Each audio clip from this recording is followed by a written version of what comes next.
Hi, folks. Today we're breaking down the rift in the MAGA movement and Trump's ridiculous, desperate response to it. Ooh.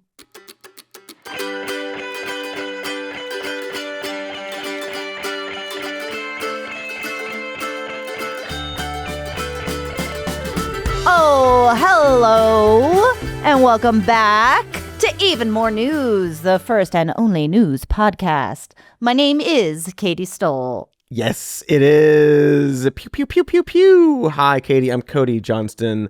The name of me is that. Hello. Cody Johnston, that is your name. And Jonathan is also here. Yes. Hi. Hello. Hi, Jonathan. Looking at right now. What the heck has been going on? Is our president doing okay? Are people doing okay? It's a weird time for the MAGA movement. It sure is. Yeah. They are having some issues on multiple fronts, multiple fracturings, dare I say? Multiple fracturings. Perhaps. That is correct, yes. I mean, Yeah, one of the fracturings. feels like a continuation of everything we were saying last week, but it's wild to watch it unfold. It is growing. I haven't seen something like this since it started, right? Well, we're nearing the end, so they have to, right? Like, we can they have only to hope. figure out the, Yeah, Marjorie Taylor Greene and Donald Trump continue to be at odds. Donald Trump attacked Marjorie Taylor Greene, tried out some new nicknames, both Marjorie Traitor Greene and Marjorie Taylor Brown, because when grass is sure. Okay, I think Traitor Greene is much better. Traitor Green is much better. Traitor Green's good, I would even say. If you're if you're like Greene, a freak and you use nicknames to it, like in the way he does, then it's good. Marjorie Taylor Brown, it took me a second. I was like, that's her name. Oh, no, it's not. What? That's too many connections. Then he has to explain it. You know, her, like when grass starts to rot. Oh. Explaining the nickname is a terrible move. Marjorie Taylor, the grass is greener. Marjorie Taylor, the green news scam. I don't know. And much of MAGA, not all, but much of MAGA appears to be on Team Marjorie, of all places. Yeah. She went on CNN. Not Catturd. This weekend. Sorry. And I want to play part of this clip to get Marjorie Taylor Greene's response to criticism that she has often done the stuff that Trump is doing right now and has always done. You posted on X that President Trump is, with his comments, fueling a, quote, hotbed of threats against you. Obviously, any threats to your safety are completely unacceptable. But we have seen these kinds of attacks or criticism from the president at other people. It's not new. And with respect, I haven't heard you speak out about it until it was directed at you.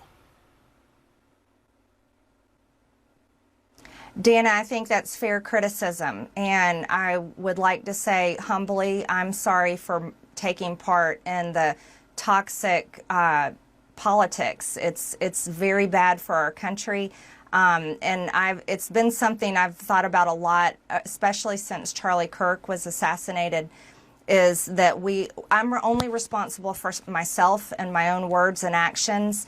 And I am committed, and I've been working on this a lot lately, to put down the knives in politics. I really just want to see people be kind to one another. The whole thing is interesting, though. There's so many thoughts I have. It was 9/11 when she said that. I have to point that out. So then there's that. Maybe there's meaning there. Obviously, I mean, it feels obvious to me. We've been watching this happen for the last couple months with her specifically. There's this recalibration, a reading of the tea leaves, a knowing that she's kind of on her own path here. She's playing to her base. She's probably going to run for president at some point. I do want this to be true.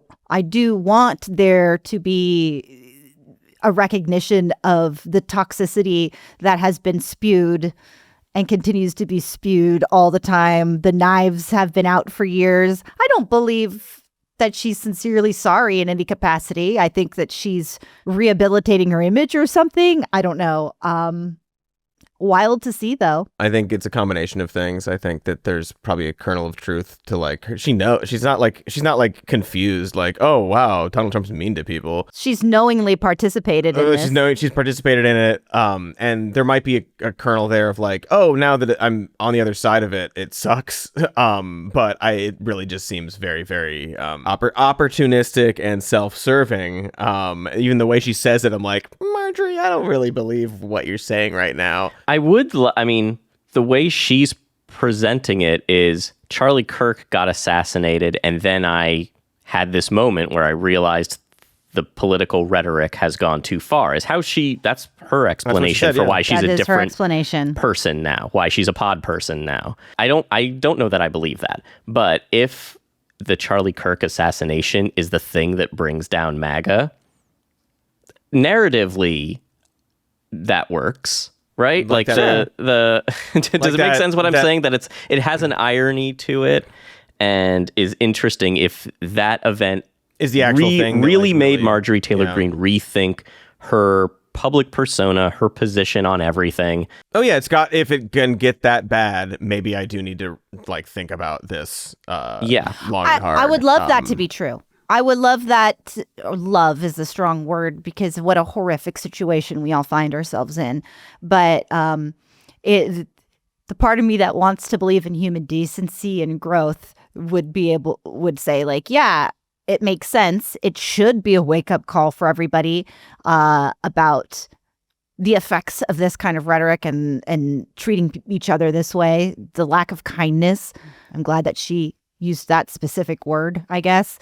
But yeah, it does feel self-serving. I mean, that's what she is. It should be a wake-up call, but I don't. Yeah, that's how she's presented herself. It would be. I think it's interesting because it's one of those things that would be easier to believe probably if it was a different type of figure as opposed to this very toxic person who got famous for like harassing Parkland school victims and just like being the attention wanter.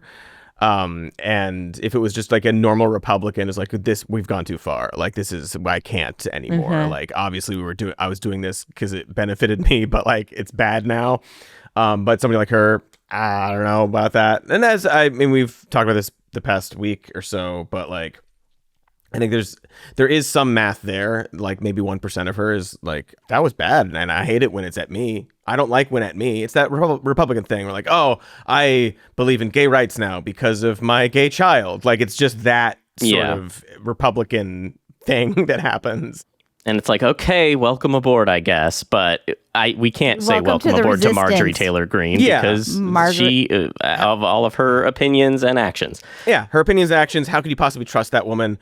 There's so many things about it. But I think there's like a little bit of that and a little bit of like, I think maybe Trump has actually done some horrible things that I don't want to get behind, and is also politically weaker than we might have thought. Exactly. And also AOC released a video a while back basically saying like, yeah, it's because Trump told her not to run for Senate. It's because she wanted to increase her power and Trump was like, no, don't do it. And so now they're feuding. That seems probably a big part of it too. That's the most believable like driver behind this. So like, oh yeah, of course she's gonna like push in that way. But at the same time, out there this weekend saying things like, I hope we can make up. I hope that we can, so it's not as though she's fully said, I'm done with Donald Trump forever. But she is also not the only politician giving him a hard time. Yeah. So Thomas Massie is a Republican congressman. He's kind of like Rand Paul, that kind of guy. Libertarianish, like kind of. Yeah, libertarianish, has gone against Trump in many times. Trump has called him a rhino and always votes against me, blah, blah, blah. That kind of back and forth has been going on for months. Personally, in Thomas Massie's wife, who was his high school sweetheart, and they were together for decades, died last year, and he just got remarried a year and a half later to, I believe, a former staffer of Rand Paul's. Not that really matters, but they have known each other for some time. Really solidifies the Rand Paul comparison, though. Right. They're buddies. So Donald Trump posted this. Did Thomas Massie, sometimes referred to as Rand Paul Jr., because of the fact that he always votes against the Republican Party, get married already? Boy, that was quick. No wonder the polls have him at less than an 8% chance of winning the election. Anyway, have a great life, Thomas, and ? His wife will soon find out that she's stuck with a loser. Out of all of the attacks, out of everything that Donald Trump has ever said and done, including about Republicans, this one seems to be too far for many of his supporters, including people who used to be willing to go to jail for him, like Jenna Ellis, who helped him do treason. This is so wild to me. I'm assuming we're just going to put some of these on screen. We don't need to go through all of them. There's so many people that really is like, no, thank you, sir, kind of attitude. Like, this is too far. This is disgusting, which I do agree. Not unacceptable. You don't need to. But not the first time, folks. But yes, but this is what I'm trying to say is of all the things to get upset about, this is not his worst. This isn't even in his top 10 greatest hits. And it took me aback. I think it's, again, the confluence of everything happening at once. It's just such a low blow. But yeah, I didn't realize people loved Massie this much also, to come to his defense. Massie's been like in their realm of very like principled, totally libertarian, I guess, in their eyes in a lot of ways. And I think that so like he's on their team. So again, it's like, well, I don't like it when he's mean to me or my guys. It is the first time I feel like, not the first time, but in a while, gone after somebody's wife. It's been a while. Like, he does do that, but not in a long time. Yeah, I mean, none of these people... Jill Biden aside. Well, interestingly, but she's on the other side. When he called, or essentially called Heidi Cruz ugly during the primaries, that was still a time when there were a lot of never Trump Republicans who were advocating for other candidates, including people like Lindsey Graham, who have been nonstop MAGA for years now. He, I'm sure, called out things like that, or this was way before, like, I haven't seen the tweet type stuff. So, but to suddenly say that this one is worse doesn't make sense. Oh yeah, no, it's like I mean, there have been worse things. But yeah, he did sort of pause for a while doing that stuff against his own, I guess. I don't think he needed to. I think it played the first time around when everybody viewed the Conservative Party as also being, not everybody, but a lot of the MAGA voters didn't like the Conservative Party. They're only there because of Donald Trump or whatever. And at this point, though, he's broken their trust in a multitude of ways, and there's less grace. And so now he starts leaning on the old tricks of his trade, those old hits that he used to pull out that used to be effective, and it's not anymore because, again, it's gotten out of his control. Yeah. There is no way to please everybody in MAGA anymore. Because he's always been, he's got some consistency in some arenas, but generally he's like not an ideologically consistent person. We've talked about this all the time. He's got all these different factions, all these people, and the whole thing was, and everyone's like, the left is so mean these days. Why did this happen? I guess they forget Donald Trump showed up and treated your party like absolute shit for 9-10 months and insulted every single person in the party on stage to their face until they all bowed to him. And then he did a first term that was largely disappointing to a lot of Republicans too. Like, he didn't go far enough. He didn't do this. Okay, the Supreme Court, like, we have like the courts taken care of. I think there's a lot of people who like, okay, but like, we won again. We're back. This is our only chance to do all of these things. And Trump's like, whatever, we'll do this. We'll try tariffs. I got some gold from Switzerland, so we'll not do the tariffs. Like, he's just doing whatever. And I think a lot of people are remembering that that's the kind of guy he is. Whereas like, oh yeah, he just does whatever. He's not a coalition builder. He's a destroyer, and they all have their different projects that they want to do, and he's doing the thing that he does. And so that frustration, I think, coupled with them knowing like, well, this is our chance. This is the second term. We might not get a third. And so it's just all the cracks are showing even more and more. And he's doing the thing that he used to do to his own party again. And they don't like it this time because they're mad at him. Yeah. Energy, recovery, gut health, immunity. What do all these things have in common?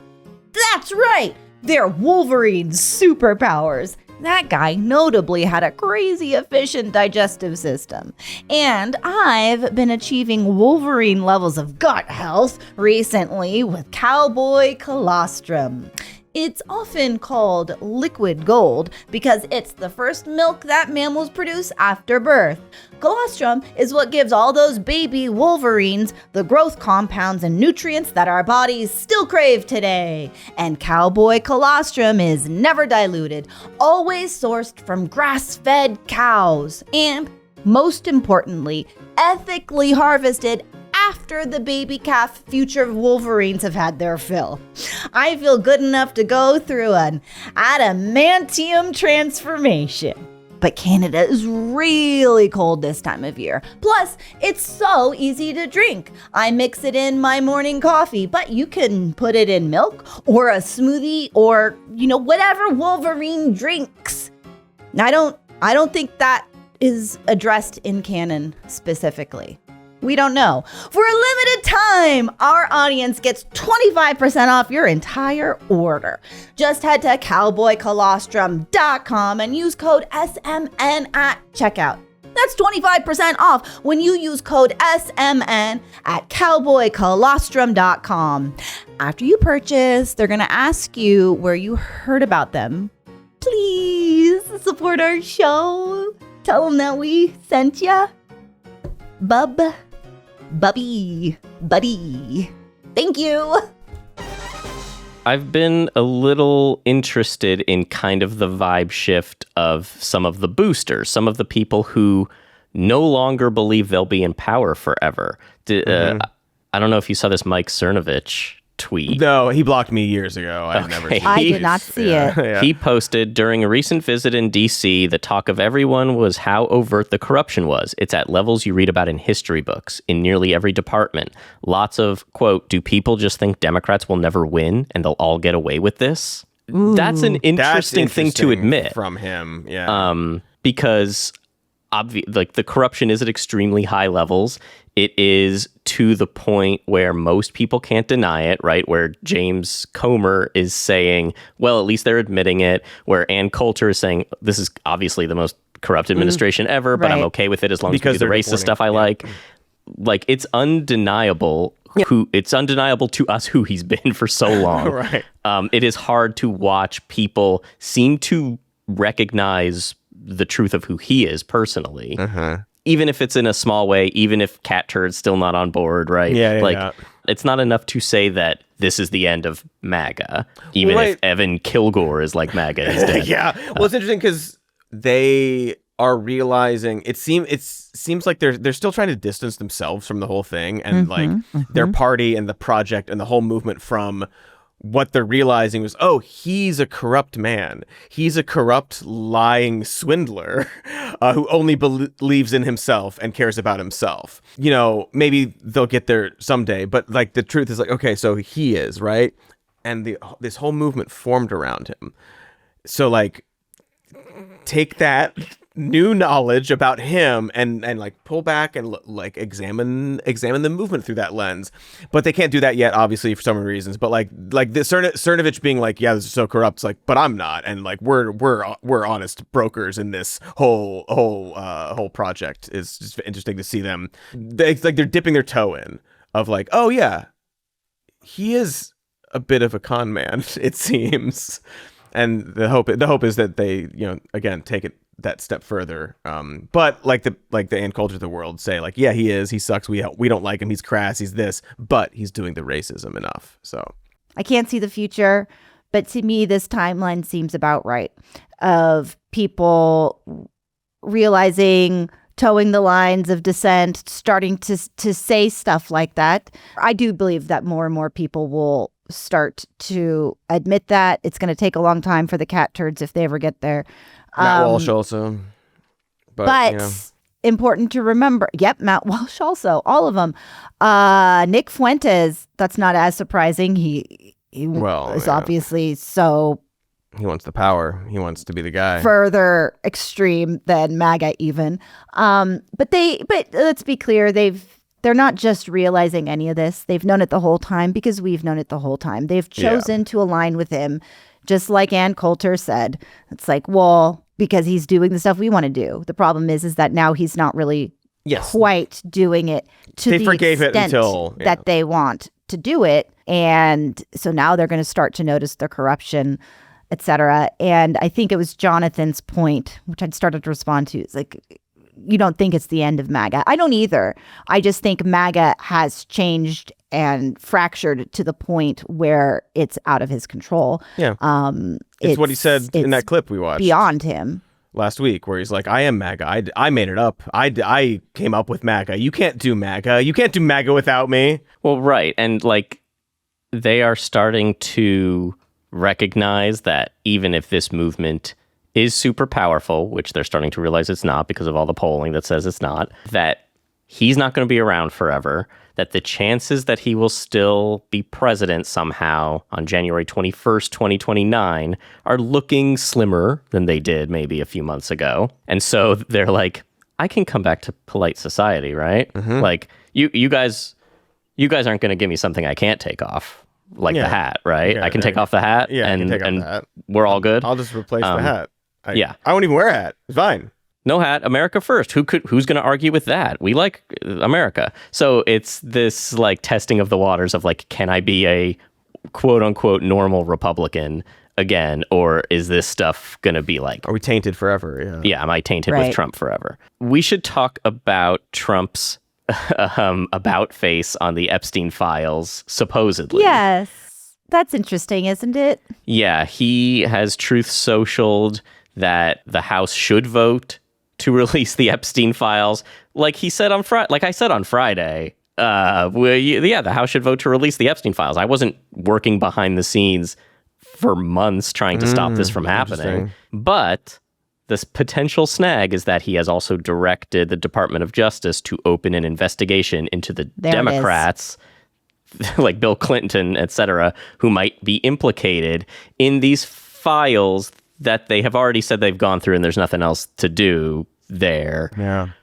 So potentially they could say, well, we can release all the files that aren't part of the ongoing investigation because you can't release files that are part of an ongoing investigation, etc. So that might be the Trump workaround for the House and Senate passing a bill that he then feels that he has to sign. He'll sign it if he's... For now, if he knows that they can't. You know, what he's been doing all weekend, running different scenarios, I'm sure.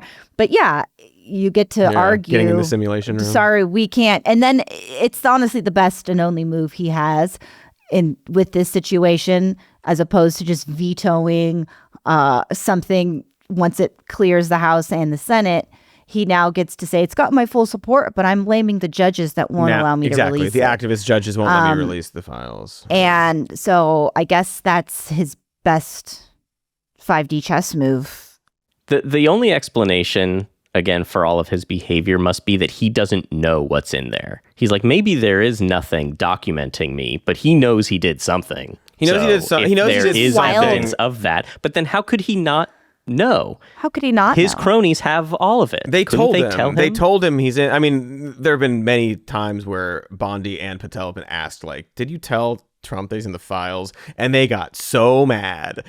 So yes, they did tell him. So he at least knows he's there, but he doesn't know what. And I feel like there's an element of like either there's stuff in there that is like, oh, so this is even worse than the birthday card that you sent him, which I don't even know what that has to be the bar, right? It's got to be worse than the birthday card. It's got to be. Or it's stuff that's like you can glean from it. Like it's like, oh, that's an embarrassing little tidbit. Like it's like stuff that he would be ashamed of, but isn't necessarily like, oh, smoking gun, illegal behavior. Like going down on Bill Clinton. Like sucking his mortal enemy's dick. Yeah, that was some other his mortal Bubba. enemy's Katy. husband's They made dick. it clear it was some other Bubba that Well, it Donald could have Trump been like blew.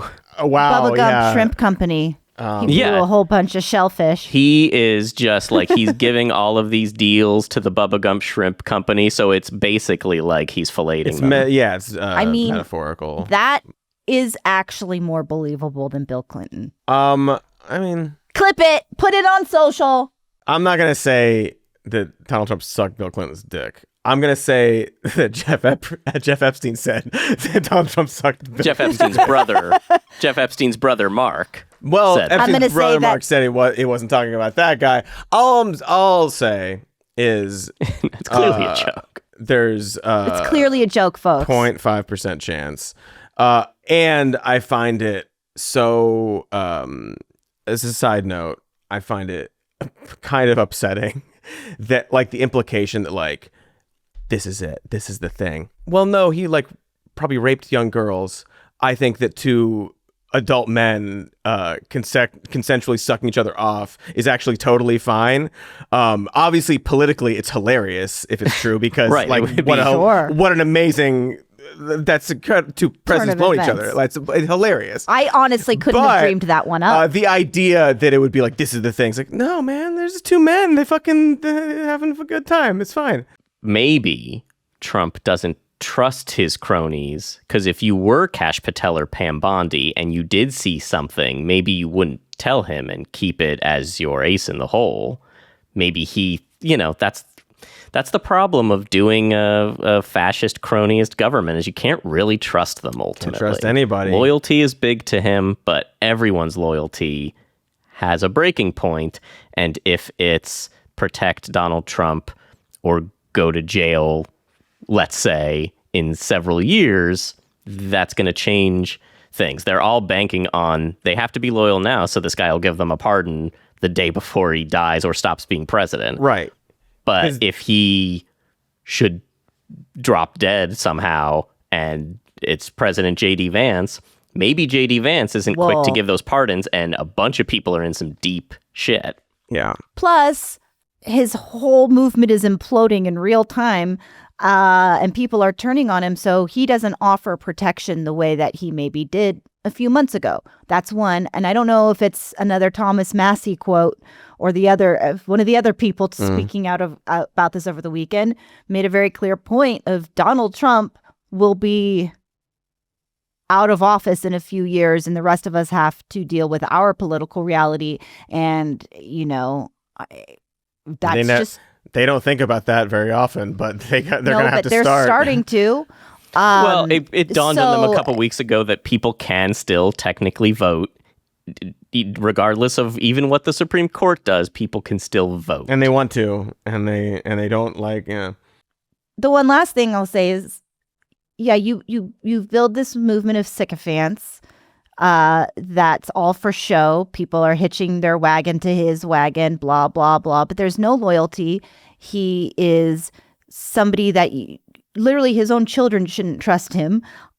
So who's to say that they're not going to get the fallout, that they're not going to be ladled with the blame for whatever happens next? People have to be looking out for themselves because Donald Trump doesn't have their back. Yeah, exactly. That's the fascist cronyism problem. like the it's fatal not just flaw like, in oh, this. everybody's gonna needs to check their own back and nobody trusts anybody, because the guy at the top he has the soul of a betrayer.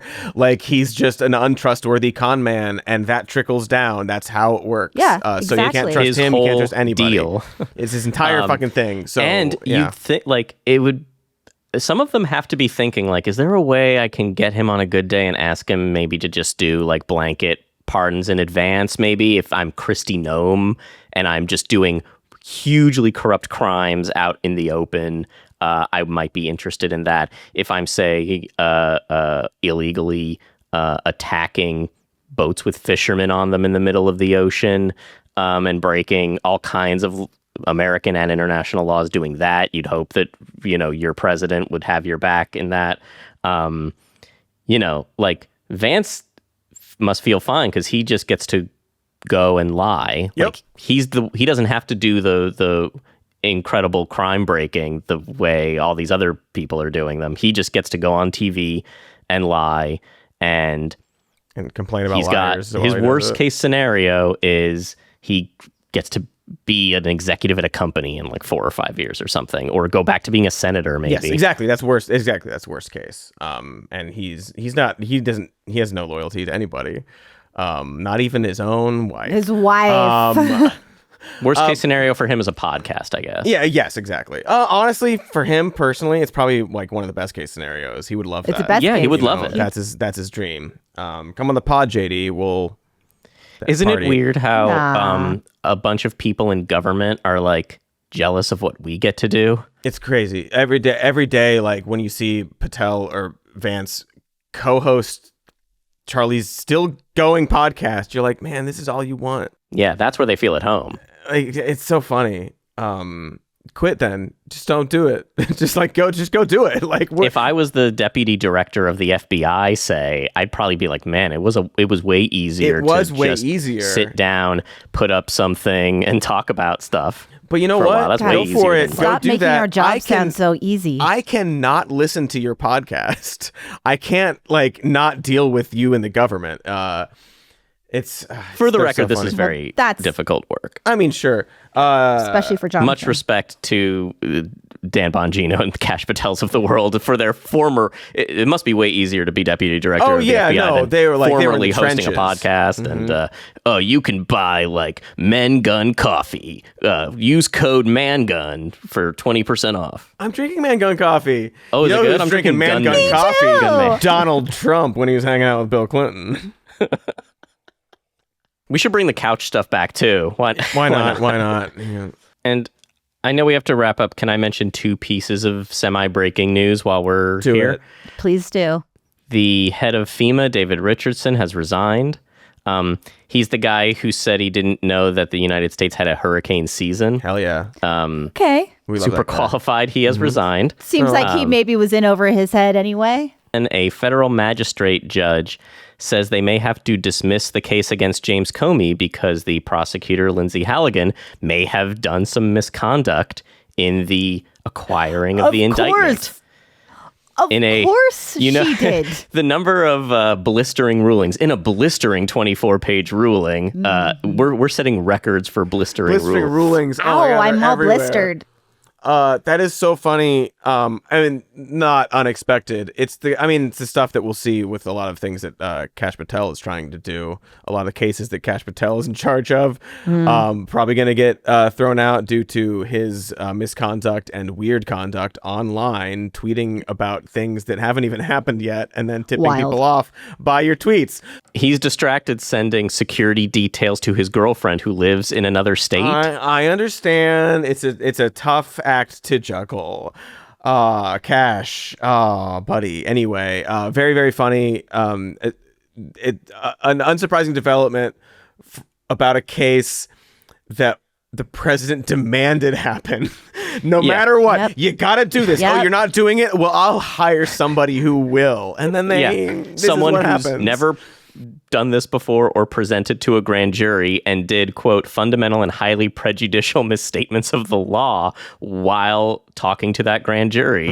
So you go through the grand jury transcripts, and if you know anything about the law, I don't, but they do, and they're like, well, this is a bunch of Can't be nonsense. doing that. You can't be saying that. You can't be doing that. That's not how it works. Reckless, negligent. Oh my God. Hilarious. God, these guys, At least it's funny. so fucking clownish. They can't even do what they're trying. They can't do what they're trying to do. They're so bad at this. Absolute they did get better amateur from the hour. first So term, So but good. they're So still good. so bad. It's do do do do do do stepping on rakes left and right. Yeah. All right, folks, that's it for us today. Rakes that they made That themselves. they placed, that they Like, made. we can make our Sideshow own Bob rakes. placed all those Yeah, rakes he's out like, I there get it. before. Anyway, folks, we did it. We're done for today. Like, subscribe. You know the drill. I think You know, think that's you know the what? drill. You think that's what Clinton said? We did it. We're done. Oh, I thought you were asking if he said like and subscribe. You know the drill. I mean, maybe he did. I don't know. Maybe he wants to be a podcaster too. I'm sure he does. That was a good one, Donnie. Do people know? Yuck it up. It's like, I haven't heard a straight up Clinton impression, and They're fun. They're still fun. We love you very much. Much. This ad is brought to you by Vive Healthcare, the makers of Apretude, cabotegravir. You never skip your SPF, and you carry hand sanitizer like an accessory. But what are you doing for HIV prevention? One way to help protect yourself from HIV is Apretude, a prescription medicine used to reduce the risk of getting HIV in adults and adolescents weighing at least 77 pounds. You must be HIV negative to receive Apretude and get tested before each injection. If you think you were exposed to HIV or have flu-like symptoms, tell your doctor right away. More HIV testing may be needed. Apretude does not prevent other sexually transmitted infections. Practice safer sex to reduce your risk. Get Apretude as scheduled. Missing doses increases your HIV risk. Don't take Apretude if allergic to it or taking certain medicines that may interact. Tell your doctor about your medical conditions, liver problems, and mental health. Serious side effects include allergic reactions or rash, liver problems, and depression. If these occur, get medical help right away. The most common side effect is injection site reaction. Bring your A game and talk to your doctor. Learn more at apretude.com or call 1-888-240-0340.